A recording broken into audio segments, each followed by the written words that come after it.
انہوں نے کہا کہ میں کوئی خاتون اول نہیں ہوں جی، میں مصر کی بیٹی ہوں، دیٹس آل۔ انہوں نے پہلی تقریر کیا کی، وہاں التحریر اسکوائر میں پہنچے، خطبہ دیا، وہی ابو بکر کا خطبہ، حضرت ابو بکر صدیق کا خطبہ جی۔ کیا خطبہ تھا کہ میں تم جیسا ہی ہوں، غلطی کروں تو مجھے ٹوک دینا، اگر ورنہ میری تقلید کرنا، اگر میں قرآن و سنت پر چلوں تو۔ انہوں نے کہا وہی اعلان کیا، خانہ کعبہ میں جا پہنچے، وہاں حرف دوبارہ اٹھایا اور وہاں اعلان کیا۔ تو یہ انہوں نے کہا کہ یہ ٹریڈیشن جو ہے وہاں زندہ ہوئی ہے، اور انہوں نے کہا کہ اس میں کوئی شک نہیں کہ اقبال اور جناح کا پاکستان ایک اسلامی معجزہ تھا، اب یہ صرف تاریخ کی کتابوں میں بیان کیا جاتا ہے۔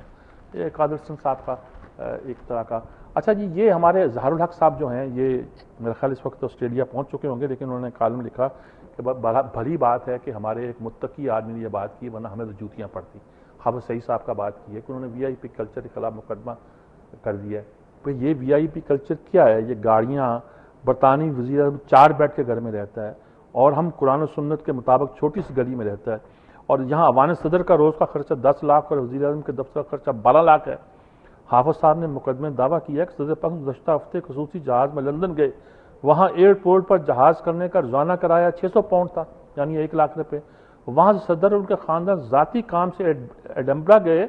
سفارت خانے نے اس کام کے لیے خصوصی جہاز کا بندوبست کیا۔ اس کے مقابلے میں برطانوی وزیر اعظم ڈیوڈ کیمرون وزیر اعظم بننے سے پہلے سائیکل پر پارلیمنٹ جاتے تھے، سائیکل پر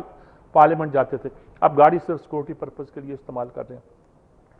اور بے شمار ملکوں کی مثالیں، شخصیتوں کی مثالیں دی ہیں، اور کہا کہ کاش ہم لوگ بھی جو ہیں اس وی آئی کلچر سے جان چھڑائیں۔ اب بہت سے لوگوں کا قائد اعظم کا رویہ دیکھیے، میں نے سے پیسہ کمایا، اور اتنا کمایا تھا کہ ممبئی میں شہر ہی ایسا اگر کسی کو ہو، رونمائی میں اپنی دلہنوں کو اس وقت لاکھ روپے دیے جب 15 روپے ماہر کی تنخواہ خوشحالی کی علامت سمجھی جاتی، لیکن زیارت میں جرابیں منگوائیں، قیمت پوچھی تو کیا مہنگی ہیں، واپس کرا دیں۔ لاہور سے کپورتھلا والوں کا بورچی منگوایا گیا، جس کے ہاتھ کا پکا کھانا پسند کرتے تھے، واپس بھجوا دیا۔ یہ جو عوام کے پیسے کی کمائی سے بلٹ پروف کاروں میں پھرتے ہیں، تو انہوں نے حافظ سعید کے اس مقدمے کی داد دی۔ ہم حافظ سعید صاحب کو اور ہی حوالوں سے دیکھتے رہتے ہیں، کاش ہم اس کو بھی دیکھ سکیں اور سمجھ سکیں اور جائزہ لے سکیں جی۔ اب کچھ آرٹیکل جی، ایک تو جی یہ ایک چیز ہگس بوسن ڈسکوری جو ہوئی ہے، یہ تذکرہ سائنس کا تھوڑا سا اتنا بھی ہو جائے تو کوئی حرج نہیں ہے۔ ڈسکوری کیا ہوئی ہے؟ ایک پارٹیکل دریافت کیا گیا ہے جو 50 سال پہلے کوئی ایک صاحب ہگز نے دریافت کیا، برطانوی سائنٹسٹ نے، اب پروو کیا گیا اس کو یورپ کی لیبارٹریوں میں، سرن کی لیبارٹری میں، جس میں یہ ہے کہ ایک ایسا ذرہ ہے جو کہ سب ذروں کو گماتا ہے، اصل طاقت ہے، ایٹم کے نیوٹرون اس کے بھی نیچے چلے گئے ہیں، وہ دریافت کیا، جس کو گاڈ پارٹیکل کہا گیا، کہ کسی نے کہا کہ گویا خدا دریافت ہو گیا، خدا پر یہی ہوگا نا، کوئی تو ہے جو نظام ہستی چلا رہا ہے، تو نظام ہستی تو ذروں کے اندر، مالیکیولز کے اندر یہی تو چلا رہا ہے۔ بعد میں سائنسدانوں نے کہا کہ یار یہ تو ایسے نام دے دیا، ایک سائنسدان نے دیا تھا، لیکن اس ٹو مچ ہے، لیکن یہی وہ فورس ہے۔ تو اس پر آرٹیکل سوال جواب بھی جو ہے نا ادھر آ رہے ہیں، ہمیں یہ بھی دیکھنے چاہیے، ان چیزوں کو دیکھنا چاہیے جی۔ اچھا، ایک article how Israel benefits from the Shia Sunni divide, ان کا کہنا یہ ہے کہ جو اصل لڑائی ہے عربوں میں وہ اب اسرائیل کو پیچھے چھوڑ گئی ہے۔ اصل مسئلہ یہ ہے کہ عرب دنیا میں اب شیعہ سنی لڑائی پیدا کی جا رہی ہے اور پیدا کی گئی ہے، اور اس کے نتیجے میں بینیفٹ تو ہو رہا ہے ان کو، اسرائیل کو، اور ان فورسز کو جو فورسز جو ہیں وہ مسلمانوں کو ڈیوائڈ کرنا چاہتی ہیں، ان کا فائدہ سامراج اٹھا رہا ہے اور مسلمان اس کو سمجھ نہیں رہے جی۔ ایک article U S and Pakistan need to restore balance to their stormy ties, Shuja نواز،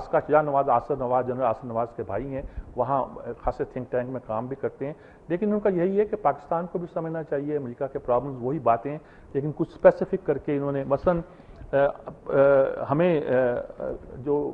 افغانستان کے نان پختون ایلیمنٹس ہیں ان تک بھی پہنچنا چاہیے، اور ریکنسیلیشن کرنی چاہیے بہت سی طاقتوں کے ساتھ۔ امریکہ کو بھی جو بات سمجھنی چاہیے وہ یہ ہے کہ ڈرون اٹیک کس طرح نقصان پہنچا رہے ہیں، اور خاص طور پر بیٹر اینڈ اسپیڈیئر ویٹ ہم تلاش کریں، کیری لاگر بل کے ساتھ جو ہمیں پیسے ملنے تھے وہ بڑی دیر سے ملتی ہیں، وغیرہ وغیرہ، اس طرح کی چیزیں بھی اب بہت سی آ رہی ہیں جن کا تجزیہ ہونا چاہیے۔ ایک اس بات پر بھی ہے کہ جو پولیو کے ہم مہم نہیں چلا پا رہے ہیں پاکستان میں، اس کے بارے میں کہ یہ دنیا کے لیے خطرہ ہے، آپ ہی نے پیدا کیا ہے شکیل افریدی کے ذریعے۔ اجازت چاہتا ہوں، اللہ حافظ۔